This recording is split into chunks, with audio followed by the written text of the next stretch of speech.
Welcome, everybody. Today's session is all about preparing for Microsoft 365 Copilot. Awful lot of news coming out about Microsoft about Copilot. So, Ben, I just want to go to the next slide and just explain who this is for and what people are going to get out of it. So, if you're planning Microsoft Copilot, it might not be this year, it might not be next year, but it might be something on your roadmap.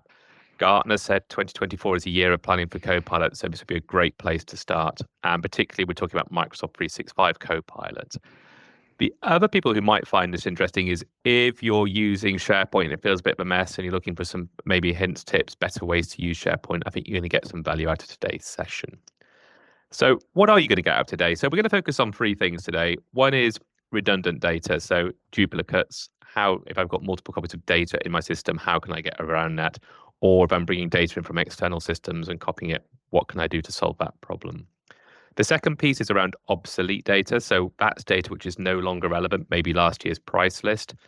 And then finally, trivial data. So how can I preserve valuable data, but also get rid of the noise which created that? So maybe you're working on a tender, you want to keep the tender submission, but the working documents which got there aren't important anymore. So how can we manage that? So this is all being driven by Microsoft's best practice on how to get ready. They tell you what to do, but they don't tell you how to do it. So we're going to dive into a bit of a how today. So this is part of a series. This is number one, which we called Eliminate the Rot. Next week, we're going to be moving on to managing documents. So we're going to be thinking about how can we do automatic naming. I hear that a lot. The value of managed metadata and joining content across your environment. And then the final one will be SharePoint governance, where we're going to be talking about how we manage the life cycle of SharePoint sites. There's a lot of questions about sites and how to use sites and when to use a site and when maybe how many sites is too many sites. So we're going to be covering some of that. Then a really nice feed into that around Microsoft 365 Archive, because that works at a site level. So that's going to be interesting too. So Ben, without further ado, let's dive on to redundant data. Three use cases here. First one, duplicates. I see this a lot. Someone creates a file in one team, somebody can't access it, so they put it somewhere else. So it's the same file, multiple locations. And then one of those files maybe changes, and now we're no longer in sync. Or those near duplicates where two files are almost the same. Maybe it's where people have come from a file server environment where they're used to putting initials or comments or something after a file, and now it's slightly different. Maybe somebody knows which is the current version, but AI is going to struggle. And then finally, replicating data. I've got maybe a file server or another source of data. Am I copying that data into SharePoint, or am I expecting my users to go and find it? Really, if I'm using Copilot successfully, I want Copilot to be able to see all of this data. So when I ask it a query or put a question in, it's going to consider all of the information to perform and give us the best response. So the way we're going to do today, Ben, I think you're going to show us some demos from experience on the field of what you've seen. So without further ado, why don't you crack on? Okay, perfect. Thanks, Rupert. So what I'm going to do is bring up our demo site here. And I think to look through these various different aspects that we talk about, I think one of the things that we haven't mentioned yet is this concept of information architecture. So the best way to eliminate the need for redundant data by having copies of things in different department sites is to properly plan through your information architecture of your SharePoint estate. Now, I'm not going to go into the details of how and the techniques of information architecture, but in short, what we're looking at is how people have got permissions to content, and content lives in the right place. Okay, ultimately, that's what we're looking to do. Now, as a way of trying to articulate that, what I'm highlighting here is that within our SharePoint intranet portal, we have this consistent navigation that sits across the top. And what we've done is planned the various different areas of this, thinking about the appropriate audience. So on the left of the navigation, we have that information that sort of everyone in the organization should be able to see. So this is information that is published from a team, such as a HR function or internal comms function. So we're publishing that information for everyone else. On the right-hand side, we have our department workspaces, our working groups. But then what I position in the middle is where you might have information that represents things in the value chain. So I think historically we've seen scenarios where perhaps a document is following a process and people will literally email it or share it from one department to another as it goes through a process. Whereas instead, what we're almost doing is creating buckets that represent where our documents need to live so that everyone has access to them as part of that process. Now, we're a consulting organization, so for us, our value chain is very much focused on clients and projects. So if I go and have a look at our clients area here, we can see we have a list of clients. We're using a concept called document sets, which we'll touch on in the webinar next week, to organize all of our commercial and contractual documents. But then if I want to click through and view the projects that we're doing for a particular client, I can go and do that. So I'm going to go and click on view projects now. I bet this is an interesting one because a lot of organizations I work with, they have a sales team which maybe sees over all their clients, but when we get to the projects, it then becomes to individuals and teams, and often for security reasons and just usability, I don't want to see all the projects that we're working on. So I can see where this is going. Yeah, it's a really good point, Rupert, actually. I mean, we've spoken to a number of clients in the past where they've organized their client data. They'll have a single, folder for their clients, and they'll have all of their commercial information. They'll have all of their projects. That naturally grows absolutely massive. But then you have issues with permissions because everyone's got access to contractual information as opposed to thinking about what are the appropriate stages of the value chain.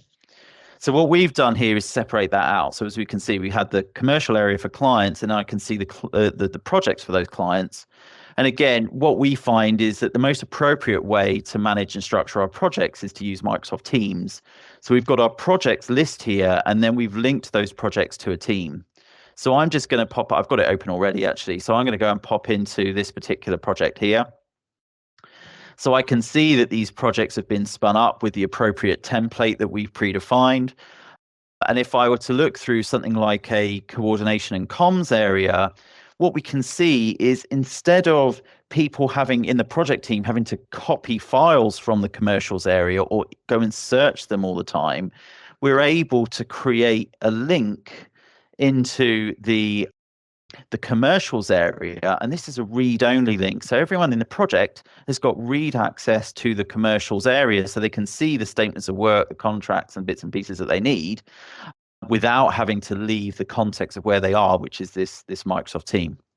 Now, we can automate this, but this is easily something that can be done out of the box. So if I just go here and I have a look at the manage access sharing permissions for this, we can see that I've created this link that gives people view access and assigns it to all of the members of that particular project team. So again, if I wanted to just do that from scratch, I could create a sharing link, people that I choose, view access, and then I'm just going to go and enter in the name of that team that I had earlier, which was Project 04, Hydra Solar piece members, copy that.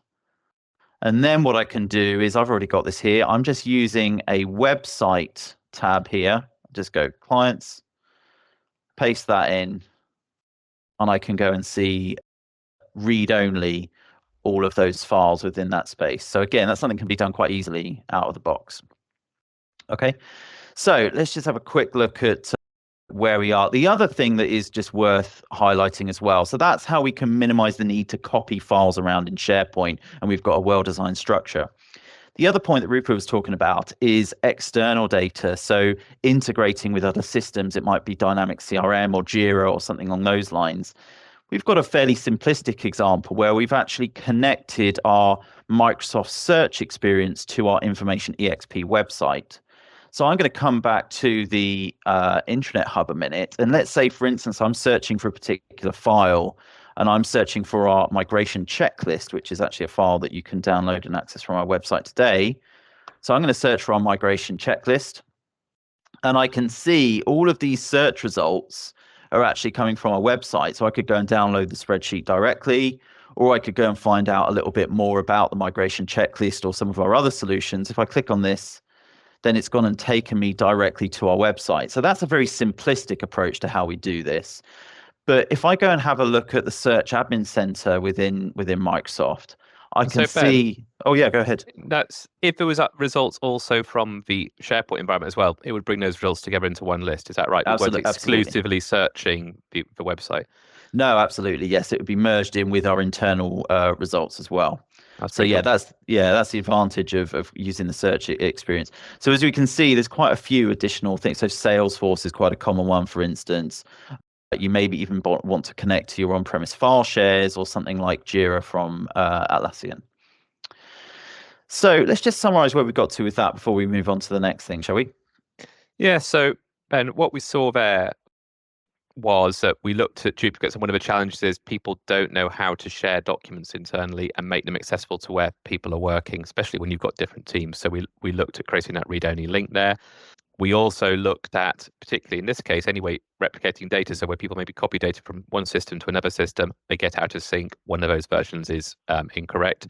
So how can we work on a single version of the truth? And in that case, we used the Microsoft Search experience, something which is included in the E5 licensing, but also can be purchased as an add-on as well. So we showed some examples there of how we can help reduce that redundant data and really get back to that principle of single version of the truth. Let's move on, Ben, to obsolete data, so the O in ROT. Some great examples here of obsolete data. You've got last year's price list, maybe for a 2022 price list, 2023 price list, or 2024, and you want to make sure that if you put a query into Copilot saying, how much is a widget or how much is a day of consulting, we're going to get the right number. And the best way to do that is make sure that it can only see data which is current. So we're going to look at how we can actually remove older versions. Also, things like policies and procedures. How can we make sure that if someone's saying, what is our annual vacation or leave policy, that they're getting the current version and maybe not a version in progress? And then the employee one's an interesting one because often we may get CVs for a role, but we don't want to keep those CVs forever if that person's not successful, or maybe someone leaves the organization. And certain files you may need to keep for legal reasons, but other files you might want to get rid of after a period of time, or maybe make sure that after 4 years or 6 years, when maybe your responsibilities fall away, then make sure we do a tidy up operation. So I think these are the first 7 things worth exploring, Ben. Yeah, absolutely. So let's just go and take a quick look at this. So I'm going to go into our HR workspace here.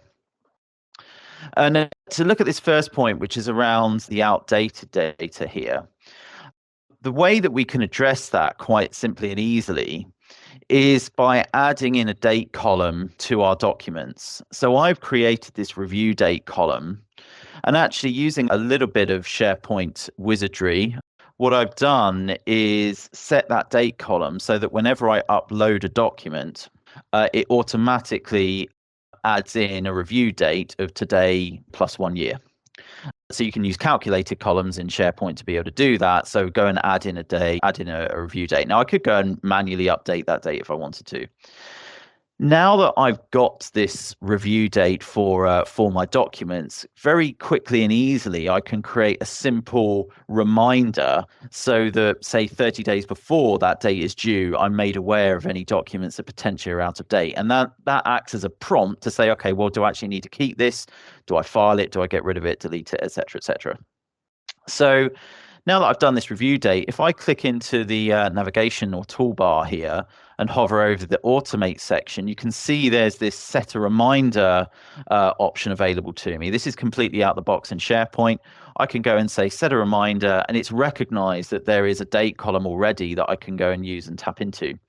So if I go and click review date, what this is going to do, we'll just give it a second to wake up. It's go on, Rupert. So just while that's doing that, and maybe you're just going through those permissions there, Ben, I can see what we're doing here on a file basis. What I often find is that the news and the content on a intranet, so those web pages, they're the ones which age the fastest. So can we apply the same principle to web pages in an intranet?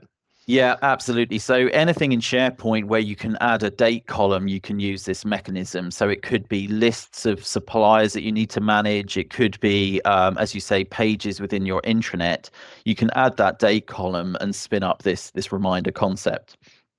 So as you can see, I'm prompted to enter in a couple of permissions. I'm not too worried about this right now. I'll press continue. And for the slightly more technical that may be watching, what this is basically doing is creating a Power Automate flow in the background. And what I'm prompted to do here is enter in some parameters for it. So I'm going to call this review documents, review documents. And I'm going to say I want this to be reviewing 30 days in advance. And I can go and create that. Now, I've actually gone and spun one up earlier, so I'm not going to go and push the button just yet. what we're going to have a look at is actually what gets created behind the scenes. So I created one earlier called Notify Review Date. What this has basically done is pre-build a Power Automate flow for me. And you can see it's put in these inputs of 30 days. I've got some prompts. I'm not going to go into the details of how you manage Power Automate, but the key thing is that now that it's created this for you, if you wanted to, you could expand this functionality and maybe send yourself a Teams message or notify a group of people instead of just yourself. Okay, so this can subsequently be customized and managed. So that was the first scenario about how do we deal with outdated data. The next scenario we talked about was around policy, so still kind of related to HR to an extent. So we often see within policies that we'll have policy names such as employee staff disciplinary policy version 2 or version 2022, for instance, or data protection 2022. And what people end up doing is going creating a new one, maybe renaming it. The old one still lies around somewhere. So a simple approach to this is just to say, take those version numbers out of your file name and just have a single policy, and then allow the version control within SharePoint to manage the publishing and the update of that. Now, we've taken this a step further, actually. So you can choose to do this if you want. But what we've recognized with policies as part of our policy framework is that often we'll want to keep the draft versions of those policies and be able to work on version 2.1. We want to keep that separate from the published versions that everyone else has got access to. So if I jump over to our documents area, we'll see that the published versions, which actually we automatically PDF, are filed over here, and this is what everyone will have access to. So if we're thinking about preparing for Copilot, Copilot is going to be looking at this library here. That's what everyone else will have access to. And then we can restrict who's got access to the masters area while we're preparing for our next version. So Copilot isn't going to come back to us and say, give me an answer for something that's actually a work in progress as opposed to the definitive result. Actually, that's an interesting point, Ben, because with Copilot, you can exclude sites from search. And so one of the challenges is, let's say I am the author of the 2024 vacation policy, and I'd write a query saying how much holiday do I have. Without doing that, it's going to look at both versions of those documents and trying to work out, well, hold on, is it 22 days or 25 days? So if we exclude something from search, then we can focus it on this is the approved final document. So even those people who are working on content in progress will still get accurate results. So there is some nuances here, and I think Copilot is one of those things you can't just switch on and hope for the best if you're looking to get quality responses. Yeah, absolutely. So the final scenario we talked about there was this scenario around CVs. So I'm going to come back to my Microsoft Teams area. So within my HR team that I had, I've got this recruitment channel. And something that I often see is, let's say if you do work in HR, you will find yourselves being sent CVs from recruitment agencies. And yes, if you bring that person on, you might want to file those and keep those CVs and keep those details. But actually, you don't really want to be accumulating this stuff. You want to get rid of it so you don't have any kind of compliance issue around it. So a simple technique that we're able to use is this ability within Microsoft Teams to send an email to a Teams channel. It's not the nicest looking email address. You can create some forwarding rules to make that a little bit more user friendly. But what we can do, I've got one sort of teed up, ready to go. I can go and prepare, let's say I'm a recruiter and I'm going to go and send an email to this organization. I can use their designated email address and I can pass the details in here. Let's just go and kick this off. Fingers crossed this is going to go and do what it needs to do and come through quickly. So I could have an HR app, Ben, and then I could use a rule to forward it onto that Microsoft team. Yeah, absolutely. Actually, that came through really quickly. So exactly that. So you could go and have that HR rule and send it on. We can see that email pretty much came through straight away, which is great. And actually what it's done is it's referenced that there is an attachment with that CV attached. If I click inside the files area here, I can see within my email messages, I can see that this email and this new CV has been attached. Now, the key thing that we'll notice is that we've created a retention label. So this is a concept that's available in flavors of Microsoft 365 E3 and E5.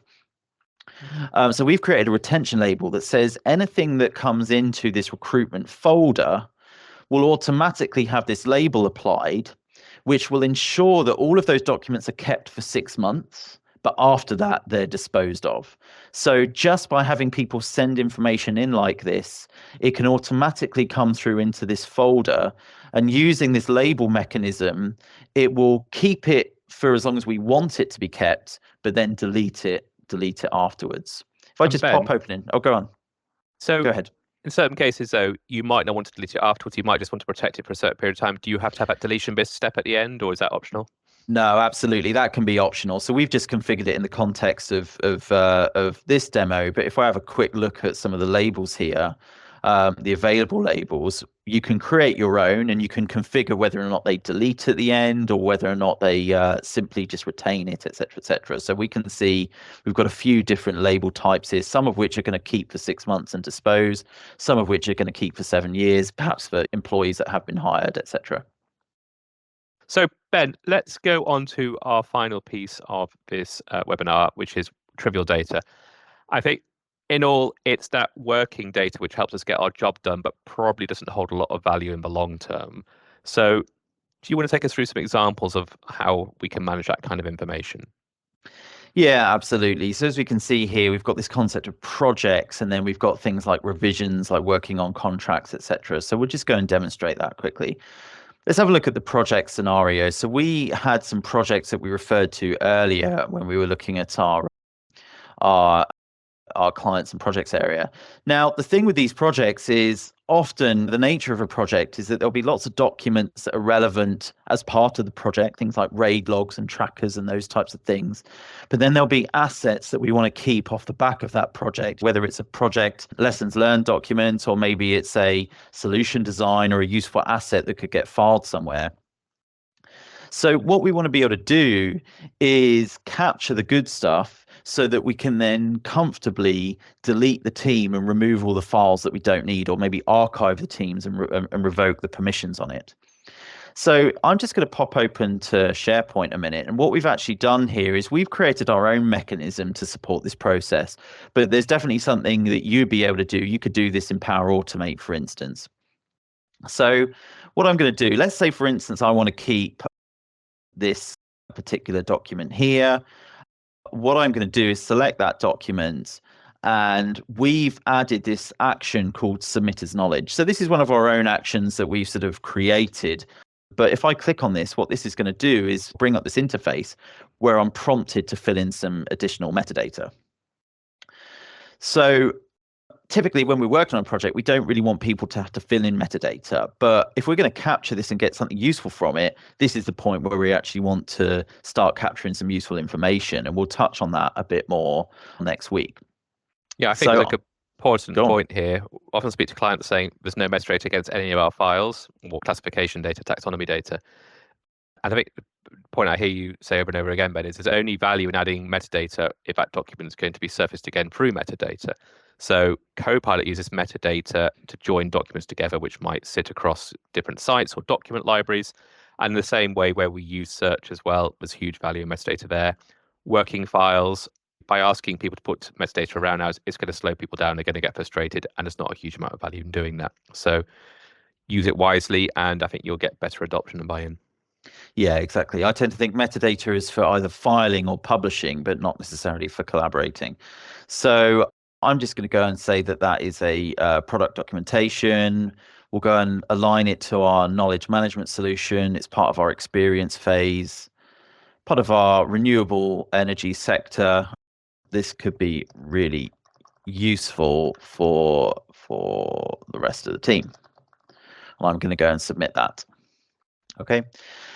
Now, just a quick look at where that gets saved. So within our knowledge site, we have created a place where all of that information gets filed. And this is then available to everyone else through our knowledge base.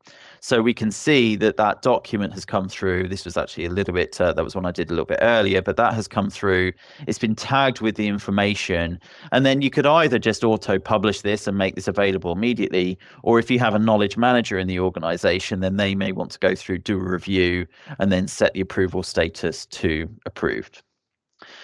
So that's this concept of saving the stuff that you need. Now, the final part of that, then, of course, is going and deleting that team or closing it. Now, what we've done is create a mechanism where, for a given project, we can actually close it down. And what that's going to do is set the team status to archive, revoke any permissions so people don't have access to that anymore, and they can recover it if they needed to at a later date.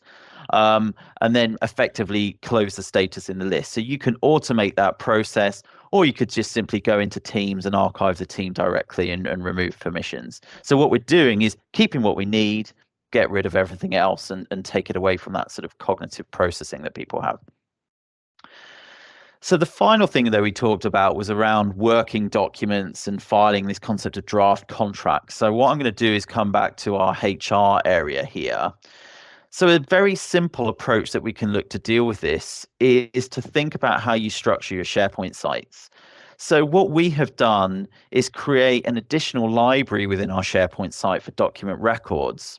So what we're doing is separating this idea of documents that I'm working on, trackers, live stuff, drafts of things, and when they have been completed, I'm going to file them into a records area, which will be a little bit more structured and a bit more organized.